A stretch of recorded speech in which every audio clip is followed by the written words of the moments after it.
अब गोदी मीडिया के खिलाफ किसानों का हल्ला बोल। टिकैत बोले, अब चैनलों के दफ्तर जाकर बेचेंगे फसल। देश में कृषि बिलों को लेकर किसानों का आंदोलन थमने का नाम ही नहीं ले रहा है। भारतीय किसान यूनियन के नेता राकेश टिकैत ने कृषि बिलों को लेकर एक बार फिर से केंद्र सरकार पर हमला बोला है और सरकार की तुलना अंग्रेजी शासन से कर दी है। राकेश टिकैत ने कहा है कि किसान आंदोलन देश की आजादी की दूसरी लड़ाई है। जिस तरह से देश की आजादी की लड़ाई पहली लड़ाई थी, ठीक उसी तरह से देश की दूसरी आजादी की लड़ाई देश का किसान लड़ रहा है। राकेश टिकैत ने अपने आंदोलन की नई रणनीति का ऐलान करते हुए कहा है कि अब वो किसानों के साथ अपने आंदोलन को नई शक्ल देंगे। मीडिया इस आंदोलन को लेकर जिस तरह का चरित्र दिखा रहा है, उसे देखते हुए वो जल्द ही अपनी फसलों को लेकर अलग अलग मीडिया समूह के दफ्तरों में जाएंगे और वहीं जाकर अपनी फसल बेचेंगे।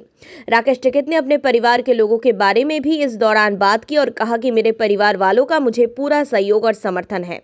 उन्होंने मुझे कह रखा है कि जब तक सरकार इन कृषि बिलों को रद्द नहीं करती तब तक वापस मत लौटना। जब राकेश टिकैत ने कहा है कि जब तक सरकार न्यूनतम समर्थन मूल्य पर कानून नहीं बनाती तब तक हम पीछे नहीं हटने वाले।